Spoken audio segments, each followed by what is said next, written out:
Assalamualaikum warahmatullahi wabarakatuh. Perkenalkan, nama saya Faula Ina Febrianti, NIM 21106620084 dari kelas reguler manajemen A Ganjil.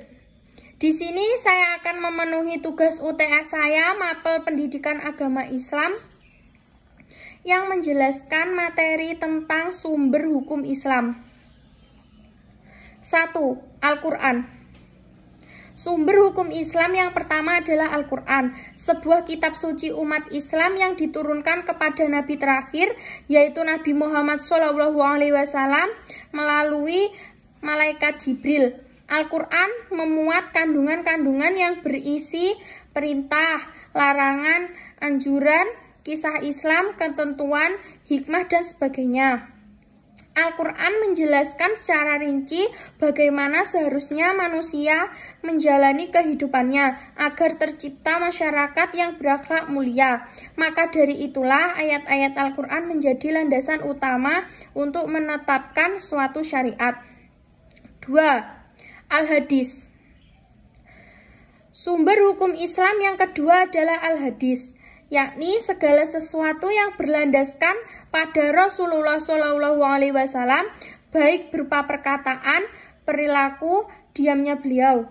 Di dalam Al-Hadis terkandung aturan-aturan yang merinci segala aturan yang masih global dalam Al-Quran. Kata hadis yang mengalami perluasan makna sehingga disinonimkan dengan sunnah, maka dapat berarti segala perkataan atau sabda, perbuatan, ketetapan, maupun persetujuan dari Rasulullah SAW yang dijadikan ketetapan ataupun hukum Islam.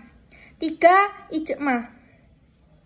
Kesepakatan seluruh ulama mujtahid pada satu masa setelah zaman Rasulullah atas sebuah perkara dalam agama, dan ijma yang dapat dipertanggungjawabkan adalah yang terjadi di zaman sahabat, tabi'in setelah sahabat, dan tabi'ut tabi'in setelah tabi'in.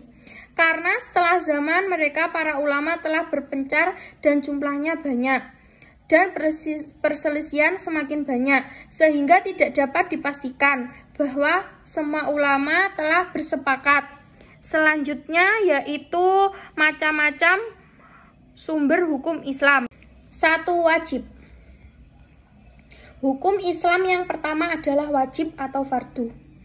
Wajib ini harus dilakukan oleh mereka yang memenuhi syarat atau orang yang sudah mukallaf, yakni sudah dewasa dan berakal sehat. Dengan kata lain, jika kamu mengerjakannya maka akan mendapat pahala, namun bila ditinggalkan akan mendapat dosa. Contohnya, sholat 5 waktu, puasa Ramadan, membayar zakat, dan menunaikan haji bagi yang mampu. Ada 4 hukum wajib yang patut kamu ketahui. 1. Kewajiban dari waktu pelaksanaannya. A. Wajib mutlak. Wajib yang tidak ditentukan waktu pelaksanaannya, seperti mengqadha puasa Ramadan yang tertinggal atau membayar kafarah sumpah. B. Wajib mu'akhad. Wajib yang pelaksanaannya ditentukan dalam waktu tertentu dan tidak sah dilakukan di luar waktu yang ditentukan. Wajib ini terbagi 3. 1. Wajib muwasah. Wajib yang waktu disediakan untuk melakukannya melebihi waktu pelaksanaannya. 2. Wajib mudahyak. Kewajiban yang sama waktu pelaksanaannya dengan waktu yang disediakan seperti puasa Ramadan. 3. Wajib zu syabaini. Gabungan antara wajib muwasah dengan wajib mudayak, misalnya ibadah haji. 2. Kewajiban bagi orang yang melaksanakannya. Wajib aini. Kewajiban secara pribadi yang tidak mungkin dilakukan atau diwakilkan orang lain, misalnya puasa dan sholat. Wajib kafai atau kifayah. Kewajiban bersifat kelompok, apabila tidak seorang pun melakukannya maka berdosa semuanya, dan jika beberapa melakukannya maka gugur kewajibannya, seperti sholat jenazah. 3. Kewajiban berdasarkan ukuran atau kadar pelaksanaannya. Wajib muhaddad, wajib yang harus sesuai dengan kadar yang sesuai ketentuan seperti zakat. Wajib ghairu muhaddad, kewajiban yang tidak ditentukan kadarnya seperti menafkahi kerabat. 4. Kewajiban berdasarkan kewajiban perintahnya. Wajib muayyan, kewajiban yang telah ditentukan dan tidak ada pilihan lain seperti membayar zakat dan sholat 5 waktu.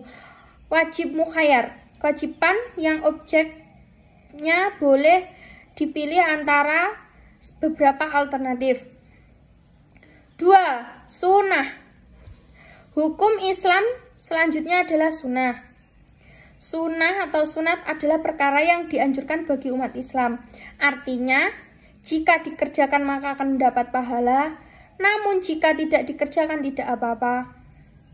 Contohnya yaitu sholat sunnah dan puasa Senin Kamis. Berikut macam-macam sunnah.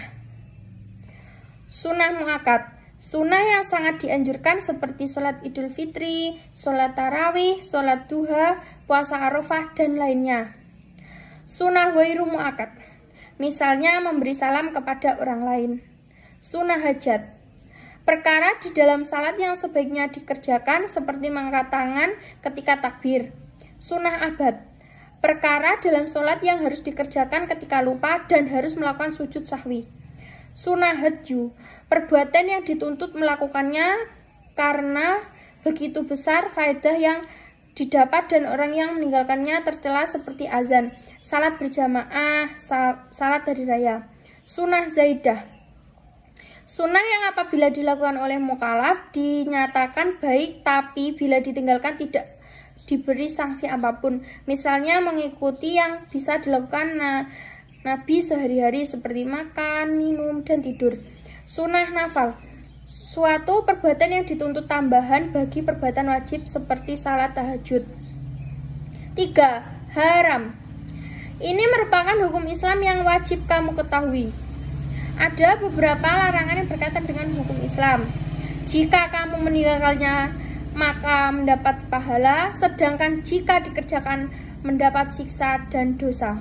Contohnya adalah mencuri, berzina, mabuk, membunuh, berjudi, dan lainnya. Menurut jumhur para ulama, hukum haram terbagi menjadi 2. 1. Al-muharram li zatihi, sesuatu yang diharamkan oleh syariat karena esensinya mengandung kemadaratan bagi kehidupan manusia seperti makan bangkai, minum khamr, berzina. 2. Al-muharram li ghairihi, sesuatu yang dilarang bukan karena esensinya, tetapi karena kondisi eksternal seperti jual beli barang secara riba. 4. Makruh, makruh adalah larangan terhadap suatu perbuatan, tetapi larangan tidak bersifat pasti. Artinya, jika dilakukan tidak berdosa, sedangkan jika ditinggalkan akan mendapat pahala. Contoh makruh adalah makan sambil berdiri atau berkumur saat sedang berpuasa. Ada 2 macam makruh. 1. Makruh tahrim, sesuatu yang dilarang oleh syariat secara pasti, contohnya larangan memakai perhiasan emas bagi laki-laki. 2. Makruh tanzih, sesuatu yang dianjurkan oleh syariat untuk meninggalkannya, tetapi larangan tidak bersifat pasti, contohnya memakan daging kuda saat sangat waktu perang. 5. Mubah, mubah adalah hukum di mana seorang boleh mengerjakan suatu perkara tanpa mendapat pahala dan dosa. Contoh mubah adalah makan dan minum. 6. Halal, halal adalah segala objek atau kegiatan yang diizinkan untuk digunakan atau dilaksanakan. Dalam agama Islam, istilah ini dalam kosakata sehari-hari lebih sering digunakan untuk menunjukkan makanan dan minuman yang diizinkan untuk dikonsumsi menurut Islam. Menurut jenis makanan dan cara memperolehnya, pasangan halal adalah thayyib, yang berarti baik. Suatu makanan dan minuman tidak hanya halal tetapi harus thayyib. Apakah layak dikonsumsi atau tidak, atau bermanfaatkah bagi kesehatan? Contoh makanan halal: telur, daging ayam, sapi, kambing. Makanan yang tidak mengandung daging babi, anjing atau selain ayam, sapi, kambing. Minuman yang halal: minuman yang tidak mengandung alkohol. Sekian presentasi dari saya, ada kurang lebihnya mohon maaf. Wassalamualaikum warahmatullahi wabarakatuh.